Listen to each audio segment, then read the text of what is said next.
বাঘ আমার পরে ঝাঁপাই পড়ছে। আমি ওই জাল ছাইড়ে দিয়ে আমি ওই জায়গায় ডুব মারছি। একটা হাত পড়ছে শিকড়ের পরে, আর একটা হাত পড়ছে মানে ঘাড়ের পরে। শুনছি যে বাঘটা নাকি মাথা সমস্যা ছিল, ও যেখানে সেখানে ঝাঁপ মারি পড়তো, লোক 5 জন আর 10 জন দেখতো না, যেখানে সেখানে লাফ মারি পড়তো। সুন্দরবনে গেলে আমাদের সাথে মানে বাঘের খুব দেখা হয় না, কারণ এরা খুব মানে লুকাইয়া চলে। যখন ওই 2-1 মানুষের টের পায় তখন ওরা বাঘের মানে ওরা তখন ওই মানুষের পরে ঝাঁপাই পরে বা আক্রমণ করে। আর যখন মানে দেখা যায় 5-7 জন লোক বা 10 জন লোক যেখানে থাকে সেখানেও বাঘ মানে আশপাশেও যায় না, কারণ ওদের তো একটা জীবন আছে, ওদের একটা মানে ভয় আছে। আমি যখন এই সুন্দরবনে গেছি মাছ মারবার জন্য, তখন মানে আমরা সাথে ছিলাম আমরা 4 জন। আমরা ওই নদীতে বাঁশকা জাল পোনা সংগ্রহ করার জন্য গেছি। তা আমরা ওই বাঁশকা জাল টানতে আছি, তা ওই টানা মুহূর্তে মানে আমরা 4 জন, 3 জন আমার পিছনে, আমি আর সামনে। তা আমি ওই জাল হাতে এক হাতে ধরিয়া আর এক হাত থেকে মানে ওই যে পোনাগুলা আপনার গাছের লতা পাতা শিকড়ের সাথে মানে ধরে বসে থাকে। তা ওইগুলা আমরা মানে ওই আমি করতে আছি, জালের ভেতর কাঁচাইয়া নিচ্ছি। আর আমার তখন দৃষ্টি শুধুমাত্র ওই সুন্দরবনের উপরে, কিন্তু আমি বাঘ দেখিও নাই বা বাঘ আমি টেরও পাইনি, কিন্তু এমনিতেই আমার মানে দৃষ্টিটা শুধু উপরে সুন্দরবনের দিকে। কিছুক্ষণ পরে ওই বাঘ আমার পরে ঝাঁপাই পড়ছে, কিন্তু আমার সামনে পড়ে না, মানে আমার গায়ের পরে পড়ে না, আমার সামনে পড়ছে। যখনই আমার সামনে পড়ছে তখন ওই আমার হাতে যে জাল ছিল, পোনা মারা জাল ছিল, ওই জাল ধরে আমি উঁচু করছি। উঁচু করাতে আমার সামনে যখন পড়ছে আমি ওই জাল ছাইড়ে দিয়ে আমি ওই জায়গায় ডুব মারছি। ডুব মারাতে তখন আমার মাথার উপরে পানি ছিল প্রায় কমসে কম 1.5 থেকে 2 হাত পানি ছিল। ডুব মেরে বসার পরে আমার মাথা থেকে উপরে পানি ছিল 1.5 থেকে 2 হাত পানি ছিল। তা আমি ওইখানে বসে রয়েছি, ওই যে সুন্দরবনে যে গাছের একটা ভাঙল নেমে নামছে, ওই গাছের গোড়ায় দাঁড়ানো আমি। তা যখন আমি ওই ডুব মেরে বসে রয়েছি তখন ওই বাঘে কি করছে, দ্বিতীয় একটা হাত বেড়াইছে, অল্পর ভেতরে বেড়াইছে। তো একটা হাত পড়ছে আপনার ওই যে গাছের যে শিকড়, ওই গাছের শিকড়ের পরে, আর একটা হাত পড়ছে মানে ঘাড়ের পরে।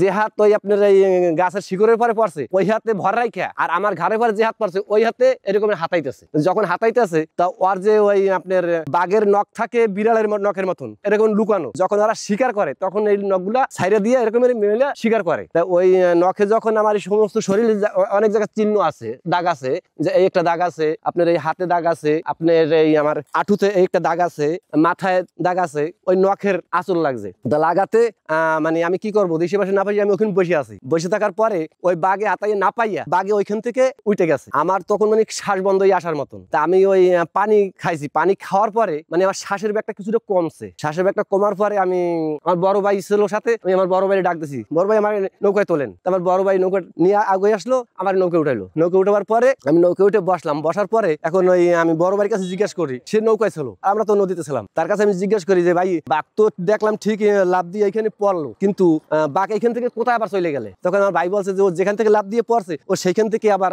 লাফ মেরে উঠে চলে গেছে। আর আমার এখান থেকে মানে শুধু রক্ত জড়িয়া, মানে শরীরে কোনো রক্ত ছিল না, এখানে সমস্ত জায়গা থেকে রক্ত জড়ি শেষ। মানে আমার এখানে যে সেলাইটা, এটা ডাক্তারে বলছিল যে 3 থেকে 4টা সেলাই লাগবে। তা আমি ডাক্তারে বলছি আমি কোনো সেলাই দেবো না। তা ডাক্তারে আমার শুধু ইঞ্জেকশন করছিল, 10 দিনে 20টা ইঞ্জেকশন করছিল। ওই সেই থেকে মানে আমি একটু অঙ্গহীন, আমি কানে ওই পর্দা ফেটে গেছে, আমি কানে কম শুনি। এখন এইটা আপনার বাসে বাঘের যে বিষ, নখের যে বিষ, এই বিষের প্রভাব পড়ছে হয়তো, নতুবা ঔষধের কোনো প্রভাবের কারণে আমার এই কানের দৃষ্টিশক্তিটা কমে গেছে।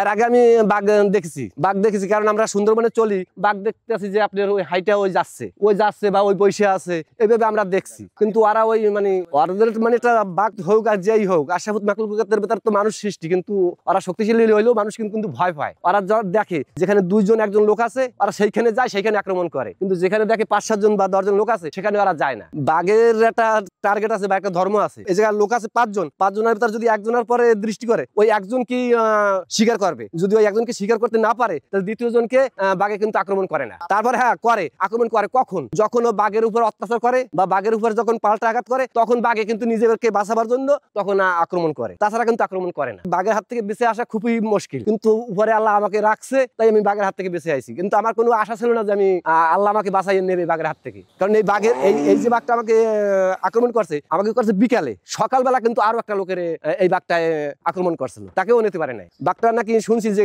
বাঘটা নাকি একটা মানে মাথা সমস্যা ছিল, ও যেখানে সেখানে ঝাঁপ মারি পড়তো, লোক 5 জন আর 10 জন দেখতো না, যেখানে সেখানে লাফ মারি পড়তো। এইরকম পাগলা টাইপের বাঘ ছিল ওটা। গ্রামের বা আমাদের আত্মীয় স্বজন যারা আছে তারা তো মানে লাখ লাখ শুকরিয়া আদায় করছে আল্লাহর কাছে যে বাঘের কাছ থেকে কেউ ফিরে আসতে পারে না, বাঁচাই আনছে। এটাই আমাদের কাছে বড় পাওনা বা বড় কিছুই, আল্লাহ বাঁচাই আনছে।